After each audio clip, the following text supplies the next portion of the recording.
First impressions is an everlasting impression.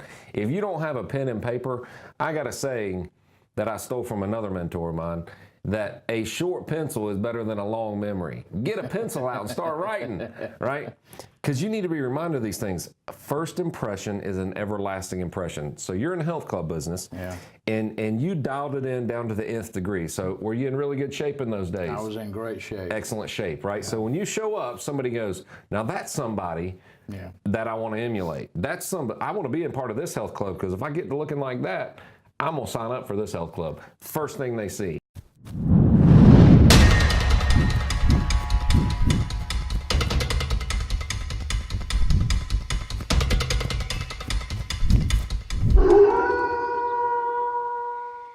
Welcome to the Sales Wolf Podcast number 59.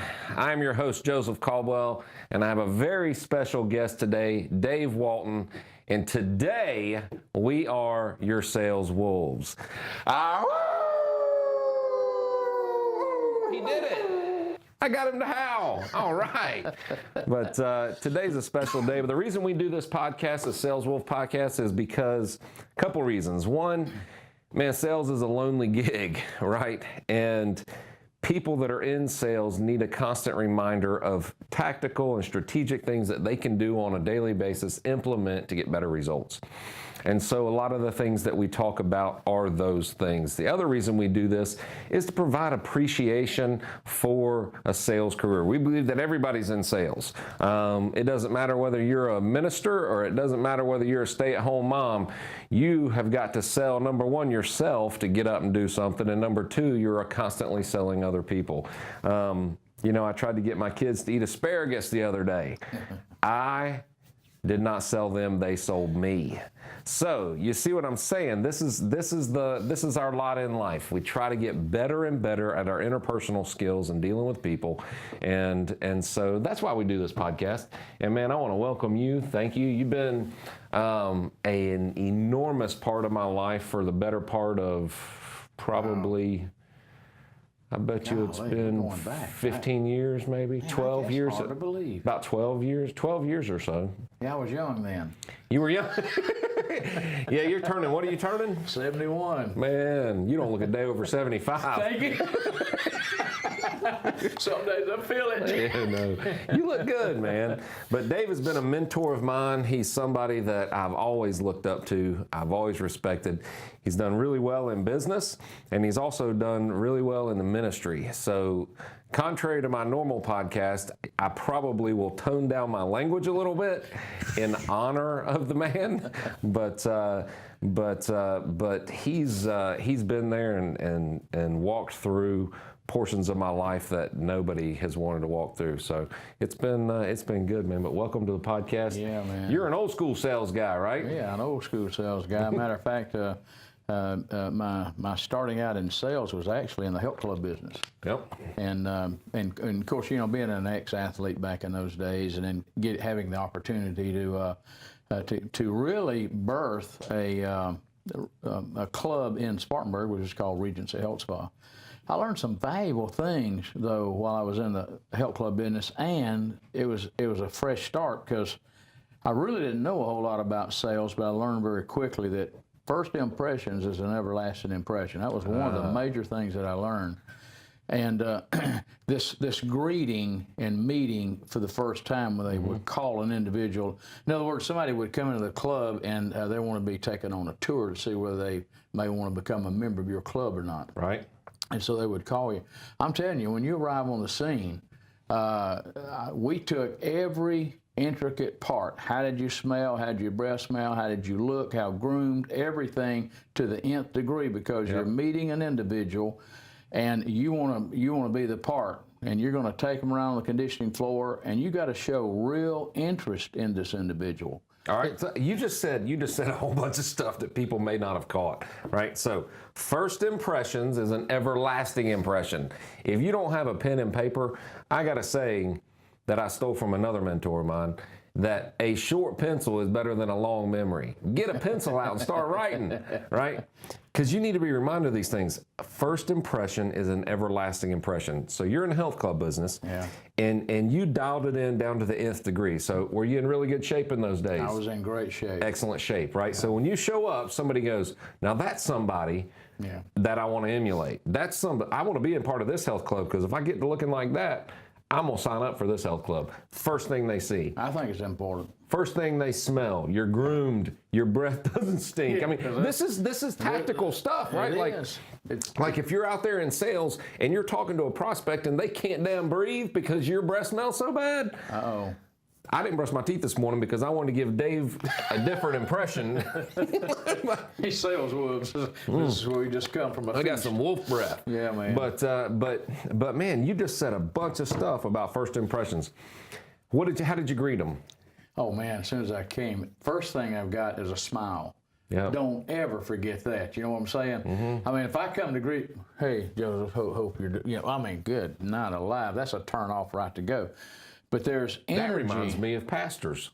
Well, I don't know a lot of pastors, some of them don't smile too much. I hate to tell you that, but that's just the way it is. That's the way it is. But, I always look at the individual. They're coming and they have a need. Now, they came to my place. Yep. This is extremely important. Number one, I've advertised. I've spent money. I put something out there that's cost me. So when this individual comes, man, listen, this is target. And so my target is to influence this individual by the way I look, the way I smell, the way I've dressed, and then the way that I'm going to indoctrinate him on what I believe is absolutely real, because I'm living it, I'm eating it, I'm sleeping it, I'm a part of everything that I'm going to try to introduce this individual to. So they're ready. When they're walking through the door, that person's getting a membership here. There's no question. You're getting a membership here.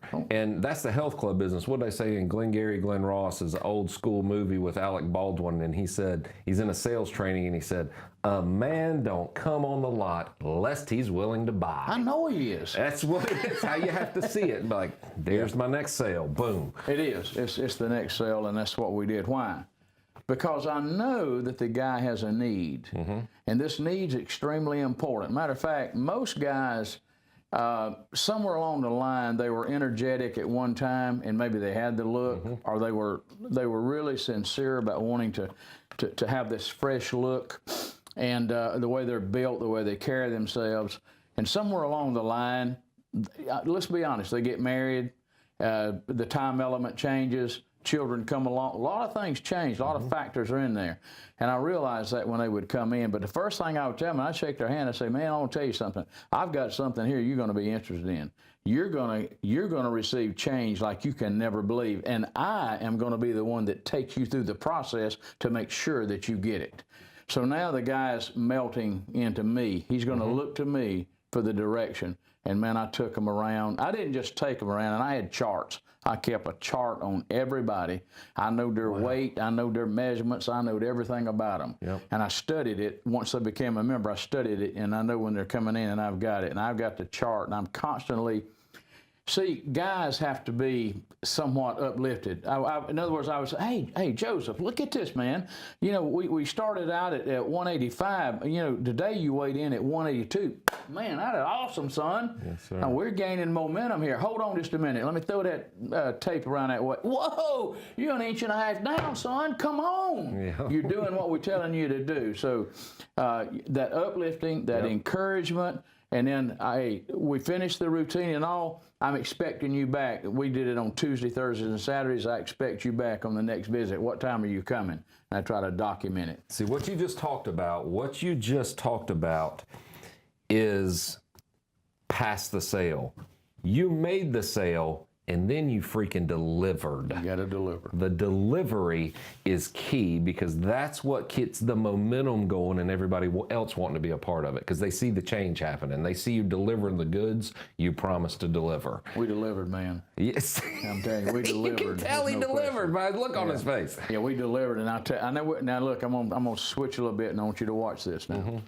So I'm in the health club business, and I was also a little old church mouse, and I was doing some things like that. Well, see, people noticed things about me, and they would say, wow, what's happened to you? And I would share with them about how I'd had a spiritual encounter with the Lord, and it changed my life, and I'd share with them, now watch this. And so what happens is I'm working for a major multi-million-dollar organization. And once the president, word gets back to him, I'm called in on the carpet. And so I never forget, he called me in on the carpet. And he says, and the guy, he really loved me. He was a very, very precious man. And he'd take me out on his yacht sometimes out of Charleston, that kind of thing. So he knew who I was. And so he's asking me, he says, now look, you know, we got a health club over there. And he said, you know, I'm getting a word that you're preaching. I said, hold it. I'm not preaching. I said, as a matter of fact, I do not say one word to anybody about any of that, only if they ask me. And if they ask me, I will only give them a little verbal, you know, about it and what's happened. And I immediately go back to work. And here's what I tell them. This is important, guys. As a working man, I'm being paid. And I will not allow religion or other things to interfere with what I'm doing as a man being paid for a particular job. So I will say to the guy, if you're really interested, you can meet me after work, and I'll be glad to talk to you all you want to. Because I believe there's a balance in there. I'm not going to steal from you if I work for you and as a company man. But also, I will offer myself my time at another time and do that. So I say to the president of the company, I said, now listen to me carefully. Because I'm going to tell you, I know what I can do. And I knew I was selling it, and I knew that I had known other salesmen too. They believed in me because I trained them to do exactly like I did. And if they didn't do it, guess what? They'd be gone, or I'd be on them like a duck on a June bug, son. And you may get another chance, but listen, this is important. This is what we do. This is our lifestyle. This is what we're dedicated to. In other words, we come into this thing to help the people coming in here. And if we cannot live according to the rules and regulations to carry it to these people, what good are we going to be? Right. All right, so I never will forget looking at him, and I said, now this is, and I told him the story of what I'd done. And I said, by the way, I said, I'm just going to prove to you something. What has happened to me, if you will, just you put me on the clock and you watch me, you give me 6 months and watch what I'm going to do to your numbers. I'm going to give you numbers that'll increase, it'll boggle your brain at the amount of people that are going to join this club because I know how to get them in here. And he went, all right, 6 months, show me what you can do. I was already doing it. But now I've stepped by faith out into another arena. I carried that club to 13,000 membership. From what? I made this man that well, from the beginning we had about 1,300. And I'm telling you, and now that wasn't in a 6-month period, but in that 6-month period, the number started escalating so big. He called me back in. He said, I don't know what you're doing, but keep it up. Keep preaching. Yeah, keep preaching. Yeah, keep preaching. But I mean, that was over an 8-year period. We carried it to 13,000 membership. We made the man a lot of money, and that was when I met another guy that's a great friend of mine. He was in the restaurant business. He created the breakfast for Hardee's.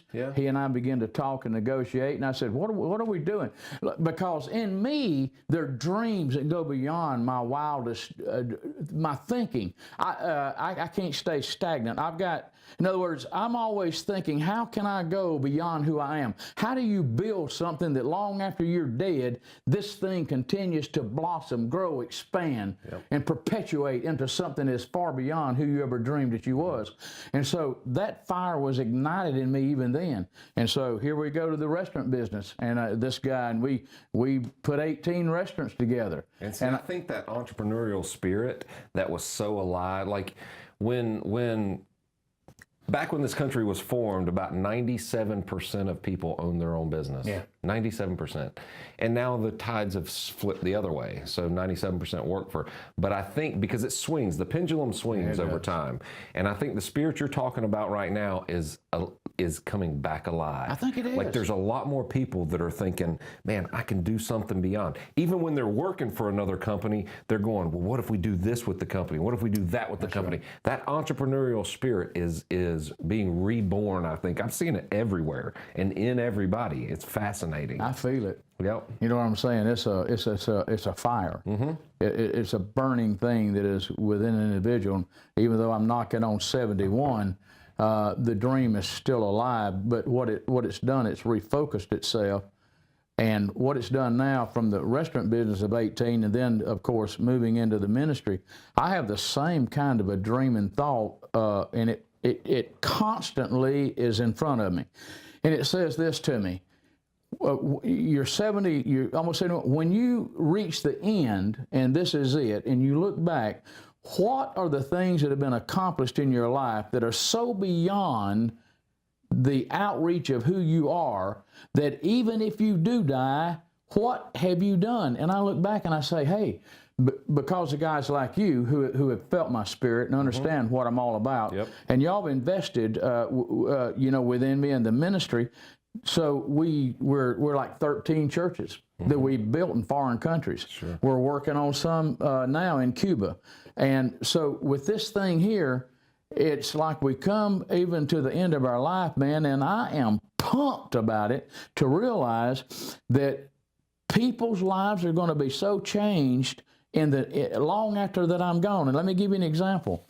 One of the folks that we took under our wing in Nicaragua were 2 girls. And but here's our thought. We're not interested in adopting you out of your country. We're interested in adopting you in your country. And what we say to that is, they have families, but they have little hope. But we can adopt and we can help financially, and we can do some other things. And one of them that come out of a barrio is, this does nothing. And when he says barrio, what he's talking about, and we've spent many years down there together, he's talking about where people the poor of the poor have just squatted on bank-owned property, and the government's taking it from the banks and giving it to these people, and literally their homes are no bigger than this room. That's it. 4 sticks wrapped in black plastic. That's it. That's the walls. That's the ceiling. Black plastic, just like the black plastic trash bag you're probably hauling out to the trash can right now. That's the walls of the house. That's the roof of the house. And so those girls he was talking about, it was the first time when I went down there where I saw poverty with 0 opportunity. Things are different here. Look here. If my business went away today, if my house burned to the ground and my business went away today, we live in a country where there is a plethora. There is opportunity everywhere. I read a book called Acres of Diamonds. There's acres of diamonds all around us in this country. That was the first time when we went there where I saw 0 opportunity. 0. And it impacted my soul. Yeah. And I'm way rougher around the edges than my friend here. But once you see that and you have the means to do something, you can either choose to ignore it and lie to yourself, or you can do something about it. And I chose to do something about it. So we've done something together down there. Yeah. So those 2 girls that had 0 hope, we were able to give hope to. Now, we can give hope, but what's in between their 0 hope and hope is work. And those girls flat worked. Man, do they work. They worked. Son. It is, matter of fact, they work so hard. You want to talk about treating a crumb like a feast? Yeah. Most people in this country treat a feast like a crumb.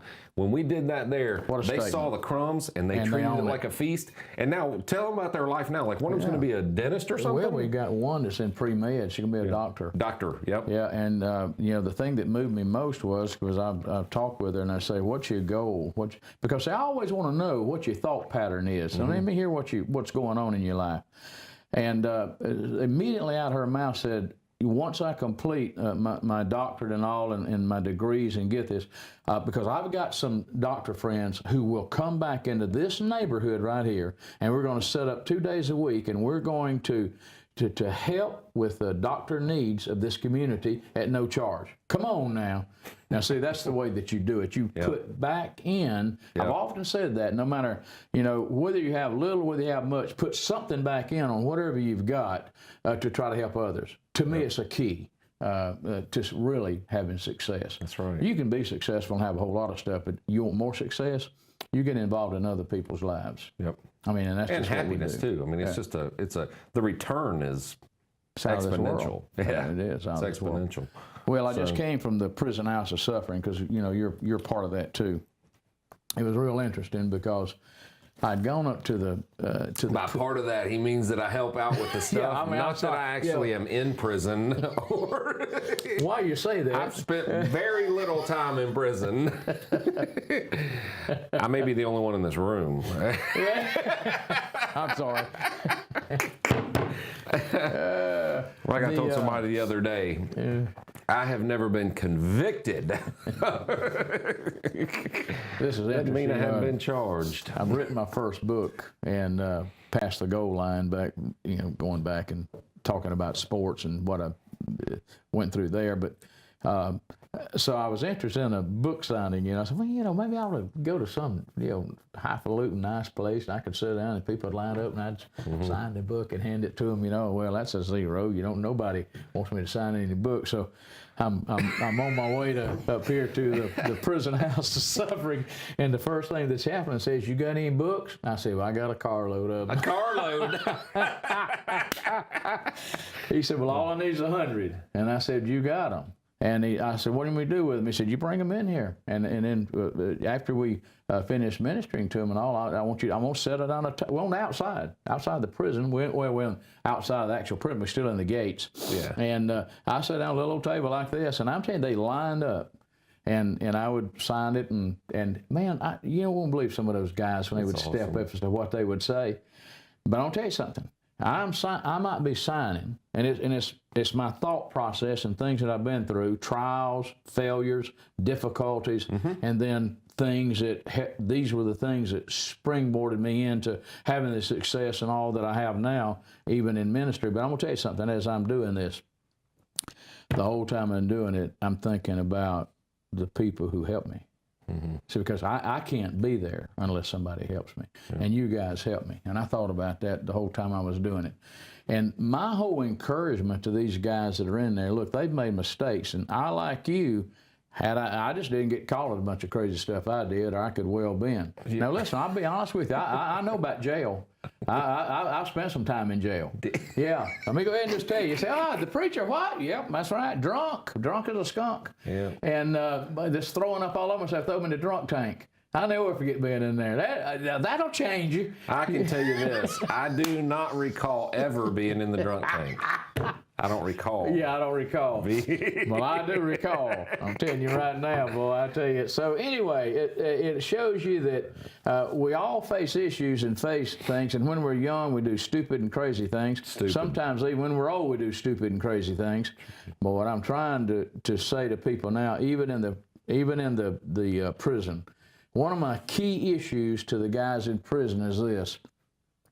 I think you have to forget those things that are back here. Always. I think you got to, in other words, there's nothing that you can do back here that you can bring forward and do unless you're talking about it and referring to it, because the change has already taken place of your inner change. So I say to them, there is a river. There's a river that flows. It is constantly, and if you want to get into the river, and faith tells us there's a new thing. You can experience the new dynamics if you're willing to forget that and let the new river, the fresh river, begin to flow through your life. It can change everything. It is amazing because they give me freedom in the prison, man. I can talk any way I want to talk to them. I can get down with them, and I don't hold back. I am transparent to them. I tell them, just look, this is the way it is. This is my failure. This is raw stuff, I'm telling you, okay? This is it. This is who I am. I know about hatred. I know about bitterness. I know about unforgiveness. I know about all that because I've lived in every bit of it. I know what desert means. I've lived 2 years in the desert. I have lived on the border of taking one's life. I didn't want to live anymore. Okay, you listen to me. Yep. And I have been across this gamut of life, but yet in it all, here's what's happened. They were people who were around me, who cared about me, and who invested in my life, and who came to me and prayed for me and just loved on me when I was at my lowest ebb and helped bring me out to where I am today. Yep. Yeah, because I can't stand on my own. That's what you did for me. So. Well, I don't. That's what you did for me. So you see what I'm saying? This is so we end up doing ministry, and I'm you guys. Let me tell you what you do. So Joseph Caldwell, his whole group here, Consolidated Insurance and all these other mega things he does. Who would have ever believed that this guy who all I wanted to be was an athlete? Because Daddy, Daddy's in the North and South Carolina Boxing Hall of Fame, and I really miss him. He died 23 years ago, and by the way, I appreciated what I saw on Instagram with you. You had the guy with the wraps, the boxer, like that, and I thought, I got my daddy's wraps. And when you did that, I went immediately back, got my daddy's wraps, and put them on where he fought with them. He fought over 100 fights, but they only recorded 62. 62 fights, 48 wins, 28 knockouts. So he fought under a fictitious name. He fought under a fictitious name, Buck Earnhardt. Yep. And I put that old wrap on. Of course, I laid it up at that Bible because I'm in a fight every day. Yep. I fight like you cannot believe. I fought physically because Daddy made me fight to learn how to be a boxer. And so I know about the struggle physically, but I also know about the struggle mentally. And I know about the struggles and things that are people. And there's the power of discernment is you can walk into a place and all of a sudden you can feel the hurt. And brother, let me tell you, there's a lot of hurt going on. Of it.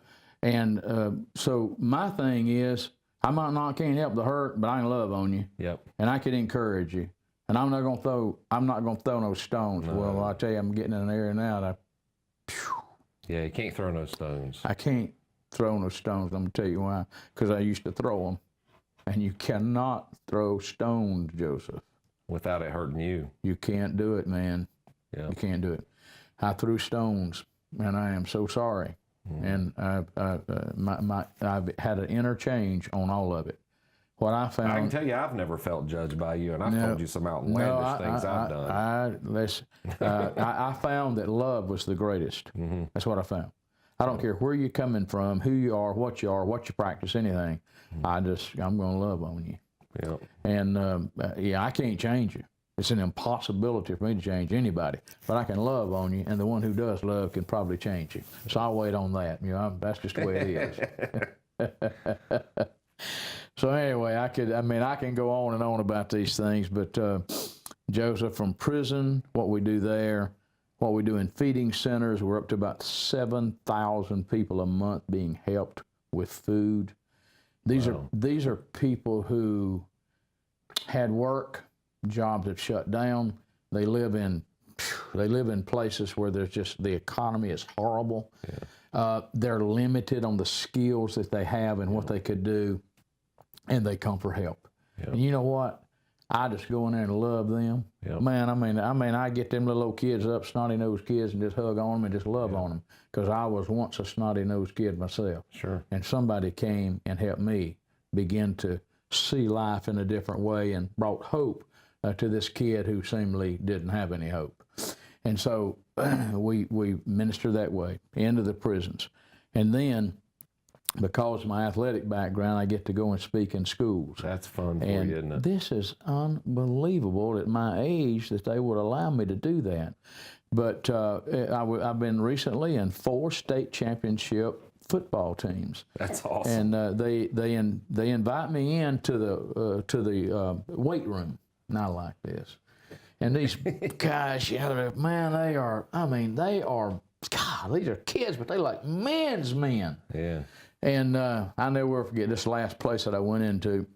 The coach later wrote me, and he said, he wrote in this letter, "Oh, I can't believe it. Who is this guy getting out of the car? I thought he was younger than that." I crawled out of the car, and he sends me the letter, and he says, "Man, you looked old." And he said, I don't know if I'm going to be able to, I don't know if this guy can identify with my team or not. But he said, anyway, I've invited him. I might as well bring him on up. And so I shook his hand. When he goes in there and he goes, "Hey, boys, get up here now. Line up. Keep focused on this man. He's going to talk to you. Don't you dare let your eyes depart from him." I said, "Good night. What a coach." He runs it. Man, and so they all stand there. That's why it's a state championship team. Yeah, he's standing there looking at me, and you know what it takes to lead a bunch of wolves? Who? A wolf. It takes a wolf. It takes an alpha. It's amazing because I was wondering why in the world why would I be here? What's this all about? I've got a story. I'm going to tell the story. And when I got to because you understand, Joseph, and look, I'm only saying this because I ain't nothing, okay? I don't, look, I say this because it'll go with the story. I rose to be a 2-time most valuable player as a high school quarterback. I won the batting crown champion. I was a 9th grader playing in AAA baseball, American Legion, the whole 9 yards.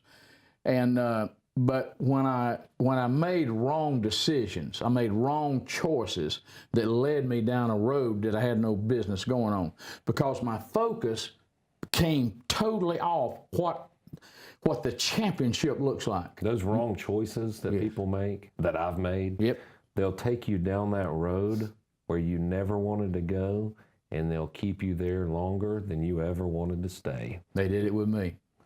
And I'm telling these young guys this, these are men's. They standing there, their chests are huge, their arms are huge. They are been told, and they practice how to be defensive and hit a man, to take him down hard, and to hit to say, hey, I'm after you, son. I'm coming after you. Well, that's the way it was. And I rose to that, but I said, listen to me, guys. One day I made one decision, and when I made that decision, it cost me 10 years of my life. And what it done was it stole from me all that was planned for me from college on up. And I said, it took me to the point to where I was going to take my life, okay? And when I said that, I had no idea what was going on. But I cast the net for those that may want to commit themselves unto the Lord. 18 of these mighty champions, man, stepped forward, unashamed, stepped up. And I noticed to the left of me, this guy with long blonde hair. He was built, and I later found out he was a linebacker. I could tell. I was, man, this guy here, when he hits you, you're going to know he's hit you. But when we get done, he lingers back. Everybody else leaves to go get a bite to eat. And I'm going to go join them because I've been asked to do that. But the big, ferocious-looking, blonde-haired guy lingers back, and I notice something going on. And so I just wait. Mm-hmm. And when I do, they all leave, and this kid comes running over, and he's sobbing and crying like a baby. He falls on me, Joseph, and gets a bear hug on me, and he's trembling. And he says this to me, whispers in my ear, I was going to do something horrible today, but I can't now, because something just happened to me inwardly. My inward changes just took place. Yeah. Something unbelievable happened. And I just hugged him. I said, that's great, young man. Now that you've got the inner change, we're not going to do anything that harms you or anyone else except on the football field. And it was an amazing thing, because I'm getting ready to leave, and he comes running again. You may think nobody's watching you. They are. You may think nobody's listening to you. My friend, there's a lot of hurting kids. Man. This kid is a dynamic state championship football player, but he was hurting. Yep. He needed some guidance. He was probably at the end of his rope. He is at the end of his rope. Yep. And so, the good Lord had me there to kind of say something. And he's looking at me saying, wow, that guy there, he went through what I'm experiencing right now. So now we identify with each other. And so I've been able to make contact and do things, and I meet people like that all the time. So that's football. I love that. That's this other thing. But that's the thing you're talking about. Anytime you want to change. So that kid was going through circumstances probably around him that he hated, and he turned that in on himself, and he was probably going to take his own life. Well, when he changed on the inside, which is where everyone has to change. Go ahead. When they change on the inside, when they force change too, because none of us want to change, man, we want to avoid it like the plague. But when we change on the inside, over time, that changes all the circumstances around us. It changes them. It does. And so it's unique, man. But it's what you do with kids and in foreign countries and all the stuff you do and the stuff we get to do together is so much fun, man. We're taking off. So me and Jack and Laney and Jeff Mag and Jaden and Nathan and several other people are going to be headed to Nicaragua to help this year again. This is like it's maybe my 9th or 10th time. At least. But I'm looking forward to that, man. But man, so you've gotten a lot of different, on the front end, some tactical stuff, right? Tactical stuff you can use in sales. And then on the back end, you've seen how a man operated in business, how he operated his faith in business, and then how his faith became his business, really. I mean, and what he does to help people, and how that's taking control. That's his life. That's his mission. That's his why. And he lives it. He lives it day in and day out. So whatever you're doing, that type of passion that you just felt, you need to get there with whatever you're doing. The world doesn't need another sales guy to wake up and sell a widget. What the world needs is for people to wake up and come alive about what they're doing. Be passionate about what they're doing. Because when you find your why, and you find the reason you're here, and you find your call, and you won't do it overnight. It'll take you time to find that. It'll take you trial and error. It'll take you many failures. But when you find it and you come alive, nobody can take that from you. And that is when you'll be operating at a different level, and people around you will pull to you to help you accomplish that vision. And that'll be their why, to help accomplish that vision. So anyway, Dave, I appreciate you being on here with me, man. And I could sit here and talk to you all day. I think we've been going for about 45 minutes or so. How long have we been going? Are you serious? Yeah. So anyway, we're going to crank this thing down. But this is Dave Walton. Tell everybody where can they find you on social media if they want to see some of your if they want to check with me on social media at Facebook, Dave Walton Ministries, or just Dave Walton. You'll see a picture of my lovely wife. We usually have something like that because I'm in love with that little old high school girl that I married. So, by the way, I'm fixing my 49th wedding anniversary, May 29th. That's awesome. And I'll be in my 50th year. Can you believe that? Come on, look at, hey. I don't know how to explain that, my friend. I can tell you how to explain it. He's one of the best salesmen I've ever met. But life is good, even when it's tough, even when it's tears are running down your face, even when you're broken, even when you're tired. When there's the fire inside of you to help somebody else get through life, something happens to you, and there's an explosive amount of life that comes into you because you're pouring into others. And that's what you do, and that's why I love you so much. I appreciate that, man. Well, this has been episode 59. We're 59. And this is the Sales Wolf Podcast. I'm your host, Joseph Caldwell, special guest, Dave Walton, and we are the Sales Wolves. Ow!